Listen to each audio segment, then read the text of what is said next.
I thought love would fix what I was hiding. It didn't. Chapter 9, The Collapse. Washington, D.C. is a city built on symbols, marble pillars, wide steps, monuments that stretch into the sky.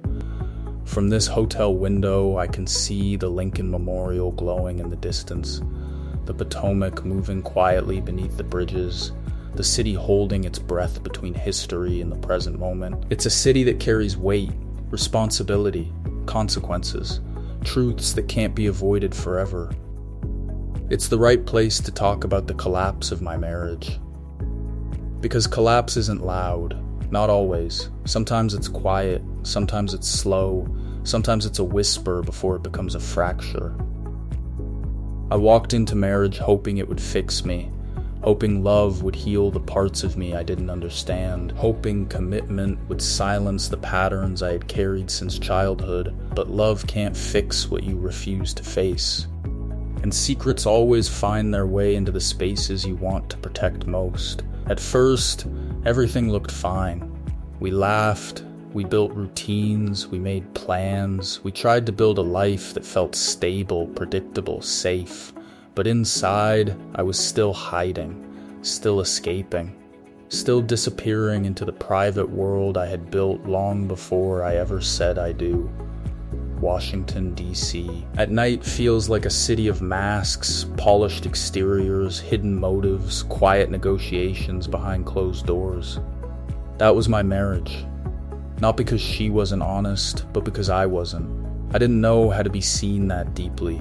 I didn't know how to let someone into the parts of me I didn't understand myself. I didn't know how to love when I couldn't love myself. So I shut down. Not intentionally, not maliciously, just reflexively. The same way I had shut down as a kid when the house felt unpredictable. The same way I had shut down as a teenager when confusion felt too heavy. The same way I had shut down as an adult when loneliness pressed against my ribs. Shutting down was my survival strategy. But survival isn't the same as connection. I hurt someone who didn't deserve it. Not because I wanted to, not because I didn't care, but because I didn't know how to stay present in a relationship that required honesty I didn't have access to. The collapse wasn't dramatic. There were no screaming matches, no broken plates, no slammed doors. It was quieter than that.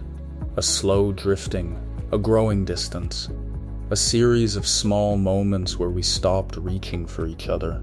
The day it broke, the air felt heavy, like the city does before a storm.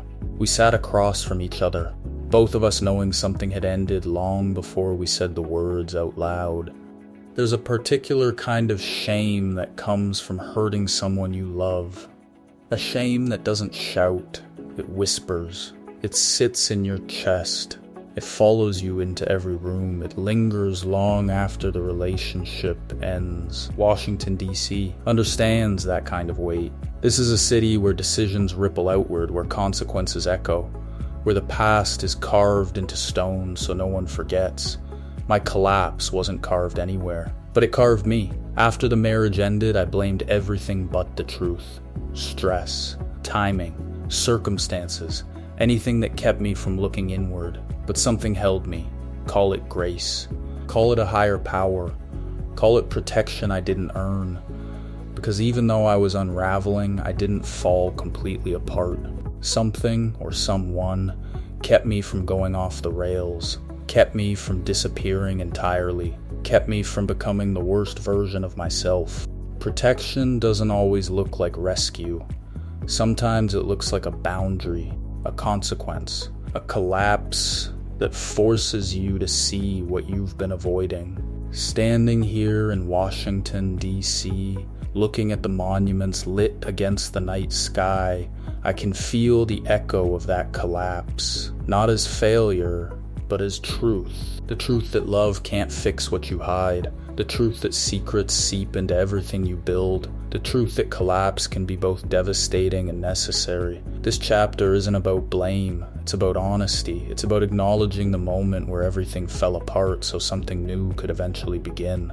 The collapse broke me open, and what came after, is the part people don't expect. It broke me open, and what came after is the part people don't expect. A different room, a different window, a different city each month.